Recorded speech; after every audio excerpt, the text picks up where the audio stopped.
Desde la República Dominicana soy Ivonne Ferreras y finalmente terminamos la semana, una semana muy agitada con muchas preocupaciones, muchas expectativas desde que el pasado fin de semana, ustedes recuerdan, se anunció la imposición, creación de más impuestos que esta vez estarían entonces aplicados en el presupuesto de ley de gastos públicos que sería sometido al Congreso. Y producto de eso, las reacciones que nos hicieron esperar fue el tema de la semana, matizado con otros temas, pero fundamentalmente esto que indignó, que creó mucha urticaria en la población, que provocó una rueda de prensa de urgencia del presidente de la República y que finalmente en el día de ayer, bueno, pues se dirigió a toda la nación.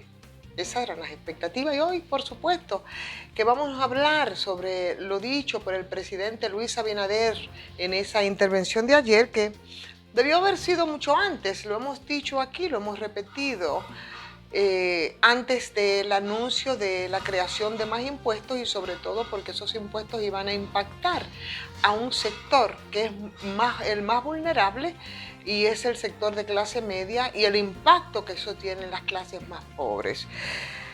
Pero ese discurso del presidente Luis Abinader bastante esperanzador en el día de ayer, que lo coloca como un presidente a tono con la gente, porque fue un discurso pronunciado, resultado de esa lección que fue bastante dolorosa, pero que qué bueno que fue aprendida por el primer mandatario en el sentido de que simplemente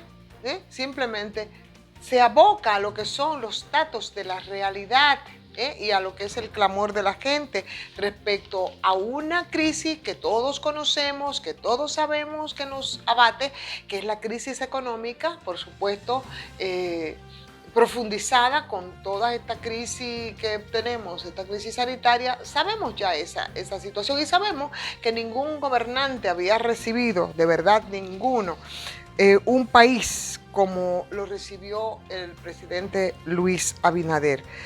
Sin embargo, bueno, pues esa señal de humildad del presidente ante los reclamos y ante ese no rotundo de la población, yo creo que simplemente nos da cuenta de que sí, que ciertamente las cosas están cambiando y que nosotros estamos frente a un escenario distinto.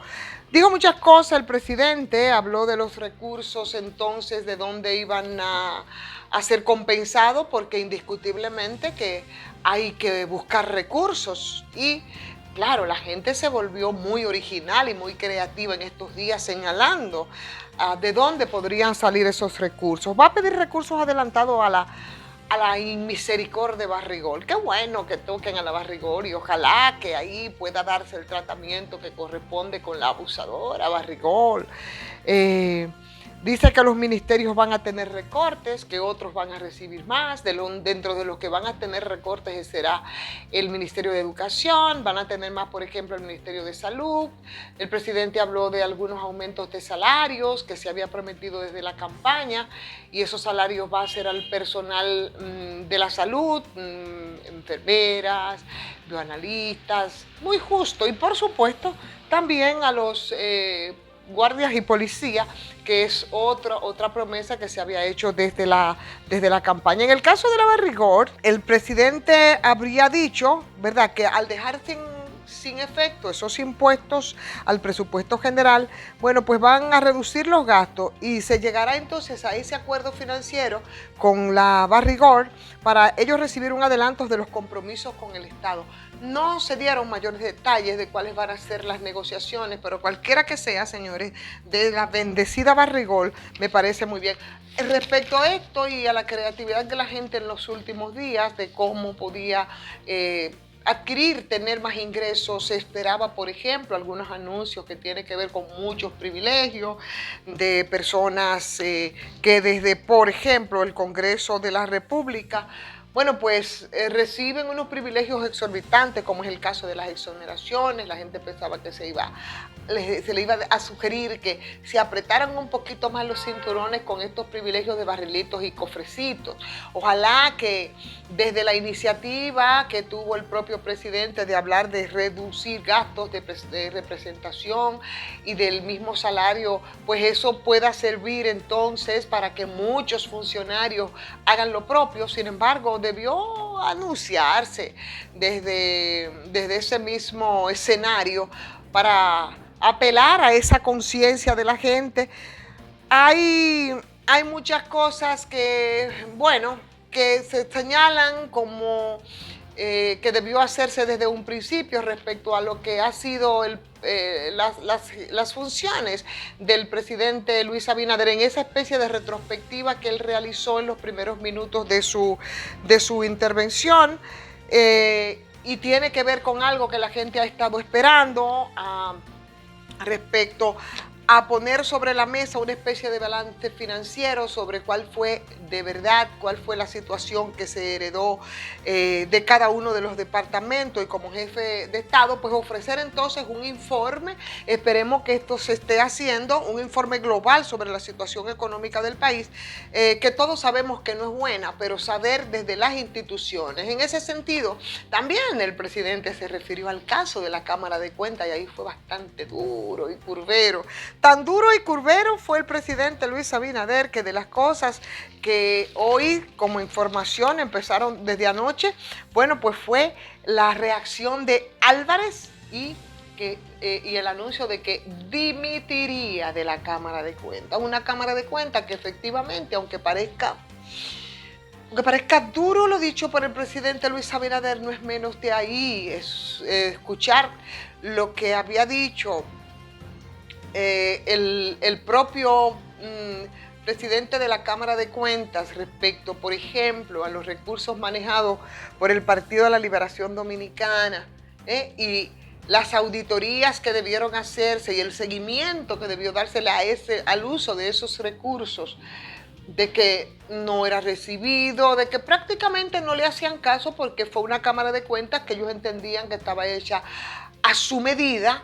Bueno, pues eso debió provocar ciertamente, como escuché a mi amigo Ricardo referir en el día de hoy, por lo menos la renuncia. Señores, a estos funcionarios no les gusta renunciar, y a veces, si usted tiene responsabilidad y vergüenza frente al tratamiento que a usted le cuestiona y le hace quedar mal frente a una función pública de tanta responsabilidad como es el caso de auditar, de la experticia que se tiene que hacer a los recursos del Estado a través de instituciones como la Cámara de Cuentas, señor, usted renuncia. Y dice por qué renuncia, denuncia y renuncia. Pero no, aquí los funcionarios no les gustan renunciar. En fin, que eso, grosso modo, fue un poco la intervención del presidente Luis Abinader en el día de ayer. Volvió a reiterar, por supuesto, el compromiso con los ciudadanos y ciudadanas en términos de la acción que se hará respecto a los casos de corrupción. El pueblo esperaba que fuera mucho más duro con las administraciones anteriores. Sin embargo, el presidente habló de que no le gusta el circo o el show, pero que en su momento y tomará su tiempo para que los casos que tienen, a los que se les estaría dando seguimiento, bueno, pues nada, lleguen a las consecuencias que tendrían que llegar. Es decir, que ya eso es un asunto del tema de manejo de la justicia. La gente quería escuchar ese mensaje de esperanza de propia voz del presidente Luis Abinader, y lo escuchó y fue un poco esperanzador. Yo creo que así podría calificarse entonces la intervención del presidente. Nunca, ciertamente, y yo creo que es algo que no podemos nosotros perder de vista, nunca presidente alguno, señores, había recibido una gestión con un cúmulo de crisis tan grande como la que ahora se ha hecho. Pero también nunca antes gobierno alguno había recibido una gestión con una mirada tan crítica de la ciudadanía. O sea que son dos elementos que se conjugan, que nos dicen y nos muestran, señores, que este país es distinto y que este país cambió. Y no es porque simplemente desde el gobierno ellos han decidido que las cosas tienen que ser distintas, no solamente, sino porque, como decíamos en el día de ayer, la gente está atenta. La gente está, óyeme, como se llamaba la columna de un colega periodista, la gente está atenta, viendo por el ojo de la cerradura que no se le pase absolutamente nada. De todas maneras, yo creo que hay que darle una oportunidad al presidente porque ha demostrado que escucha, que puede ser crítico, que puede manejarse con niveles de humildad. Merecería entonces esa oportunidad, pero cuidado, sin perder la perspectiva y sin perderse en esa actitud de vigilancia en la que la gente está respecto a lo que han sido todos estos gobiernos corruptos, miserables, abusadores. Entonces la gente está en esas. De todas maneras, bueno, pues ahí está. Vamos a ver entonces cómo será el discurrir de los próximos días en el manejo de estas crisis, de las que vendrán otras necesariamente, pero yo creo que de lo ocurrido anoche, bueno, pues las esperanzas están ahí. Se manejan las esperanzas para un gobierno que fue electo con el 53% del favor de la población y que de verdad, distinto de muchos otros gobiernos, con esa gracia de los 100 días en la que normalmente esa popularidad se dispara, en este caso es ahí. Ojo avisor de la gente respecto a lo que ocurre, y mientras esté esa sintonía entre lo que quiere la gente y el accionar del gobierno, yo creo que de alguna manera podemos avanzar. Y avanzamos nosotros también desde esta transmisión, en tanto ustedes les dan like, se suscriben, comentan, comparten. Soy Ivonne Ferreras.